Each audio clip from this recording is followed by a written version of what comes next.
একটা কমন প্রশ্ন আছে, দাদা কন্টেন্ট বানাতে চাই কিছু বলছি কিন্তু মন দিয়ে শোন। আমি আমার এতদিনের এক্সপিরিয়েন্সে এটা বুঝতে পেরেছি, ইন্টারনেটে হয় সব থেকে ভালো কন্টেন্ট চলে, না সব থেকে খারাপ কন্টেন্ট চলে। মাঝামাঝির এখানে কোনো জায়গা নেই।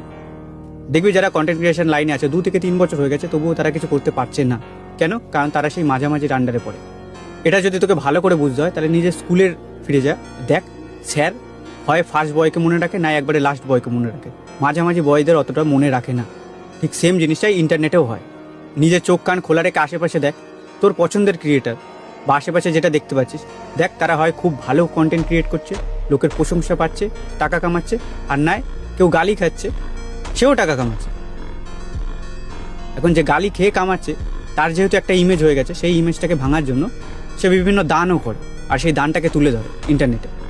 এই জিনিসটা মাথায় রাখবি, একবার যদি ইন্টারনেটে তোর একটা ইমেজ তৈরি হয়ে যায়, সেটা ছাপড়ি হতে পারে বা ফানি হতে পারে। যেমন আমি আমার কথা বলি, আমি নিজেকে কখনো বলিনি যে সিগমা বা এই রে সেই রে, কিন্তু মানুষ আমাকে একটা ট্যাগ দিয়ে দিচ্ছে সিগমা। দাদা মানেই একবারে সেই বলবে দাদা মানেই একটা সিগমা। মানে এই যে ইমেজটা তৈরি হয়ে গেছে, এটা বোঝাতে চাইছি যে ইন্টারনেটে তোর একটা ইমেজ তৈরি করতে অনেক টাইম লাগবে, কিন্তু একবার একটা ইমেজ তৈরি হয়ে গেলে সেটাকে ভাঙা অনেক মুশকিল।